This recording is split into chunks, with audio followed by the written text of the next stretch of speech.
And now, 4 years after Russia launched its full-scale invasion of Ukraine on February 24, 2022, the war shows no clear end in sight. What was expected by some to be a swift conflict has instead turned into Europe's longest and bloodiest war since World War II. Donald Trump had once said that he could end the war within 24 hours of returning to the White House. But despite more than a year of US-led diplomacy and 3 rounds of talks, this year in Abu Dhabi and Geneva, a breakthrough remains elusive. The negotiations between Volodymyr Zelenskyy and Vladimir Putin have yielded little more than limited prisoner swaps with no breakthrough on core issues. Meanwhile, a Ukrainian woman displaced for the 3rd time by the war says that she still hopes for peace, even as uncertainty continues to hang over her country's future.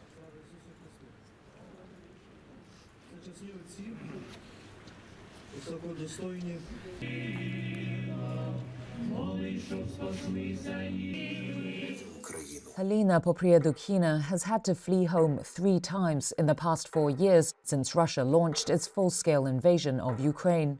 In her new neighborhood of Zelenskyy, she and fellow residents hold a moment of silence for fallen troops every day at the so-called Alley of Heroes. The 65-year-old is among the nearly 4 million people displaced within Ukraine. Some 5 million others have fled to Europe.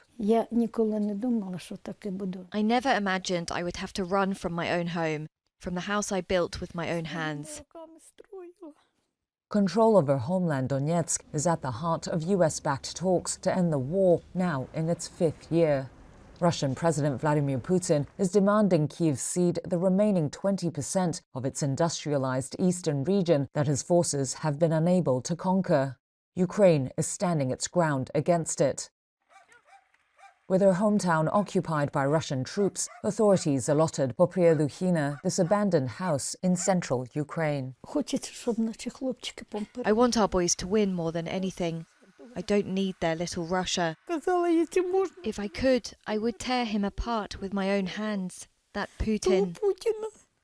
She recalls the first time she fled just as Moscow started the war in February 2022. She only left because her son urged her to. Since then, she has had to flee twice more as Russian troops pressed deeper into eastern Ukraine.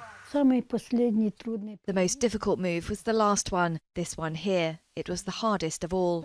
The first move was also tough when we were fleeing. It was very hard for me. We were fleeing under Grad fire. Grad rockets were flying overhead while we dropped to the ground. Once they passed, we stood up and kept going. She doesn't know what's happened to her 2 sons. One was in hospital in the besieged city of Mariupol when Russian forces swept in. The other enlisted after his own son signed up to fight, then went missing in 2023. More than 70,000 Ukrainian soldiers and civilians remain missing, Kyiv says. That's on top of tens of thousands of troops killed. Popriadukina is channeling her grief and anger into action, helping to make camouflage nets for Ukraine's troops. Right now, I'm waiting for my son more than anything, even though he's been missing in action for 3 years, she says. I believe he is alive. That keeps me going. And now the core dispute of territorial concession, especially in the Donbass, remains unresolved. Another round of talks is expected, but expectations are now low. On the battlefield, Russia now occupies roughly 1/5 of the Ukrainian territory. However, its advances have slowed dramatically since 2023. Analysts say that Moscow has gained only about 1.3% more territory in the last 2 years, but at a staggering human cost. According to estimates by the Center for Strategic and International Studies, Russian forces have suffered over 1.2 million total casualties since 2022. NATO Secretary General Mark Rutte recently described Russia's losses as crazy.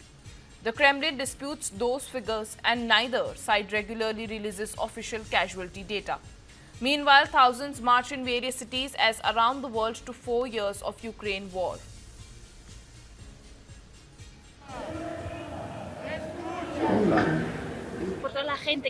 I'm here for all the people suffering in Ukraine. Many have lost their homes, their friends, their family.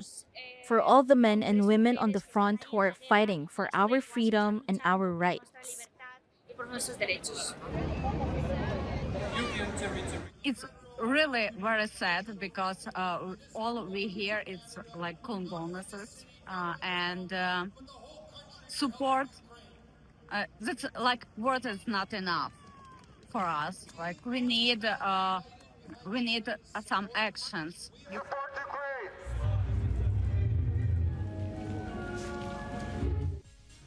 Meanwhile, the financial cost of the war keeps climbing.